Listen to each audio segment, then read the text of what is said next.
I used to think healing meant leaving things behind, leaving behind old versions of myself, old mistakes, old heartbreaks, old chapters. I thought growth was measured by how much distance I could put between who I was and who I wanted to become. And for a while, that seemed to make sense. Because there are things we should leave behind. The habits that keep hurting us, the stories we tell ourselves that aren't true, the rooms we've outgrown, the people we keep shrinking ourselves to fit inside. Some things belong in the past. But lately, I've been thinking about something. Because when I look at the people I admire most, the people who seem the most whole, they don't look like people who erased their past. They look like people who learned how to carry it.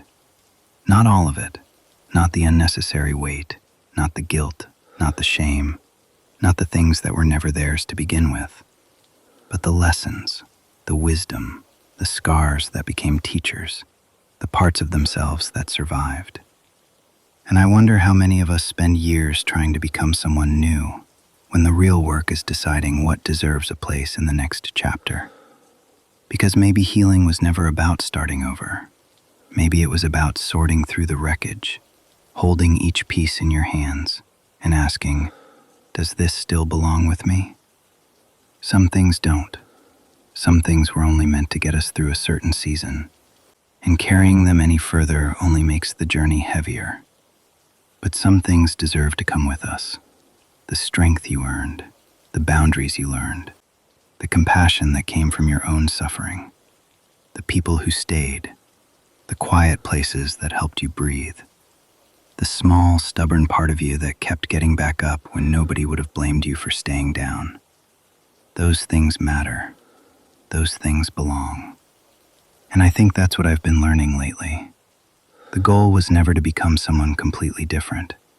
The goal was never to erase every trace of who I used to be. The goal was to become more intentional, to stop carrying things out of habit, to stop carrying things out of fear, to stop carrying things simply because I've held them for so long that they started to feel like part of me. And instead, to choose what comes forward, to choose what gets left behind, to choose what kind of person I want to be on the next stretch of road. Because every chapter asks something from us, and every chapter gives something back. The question is whether we're paying attention long enough to recognize the difference. So if you're standing between who you were and who you're becoming, maybe don't ask yourself what needs to disappear. Maybe ask yourself, what deserves to come with me? Because not everything from your past is a burden. Some of it is the reason you're still here. How's your soul today?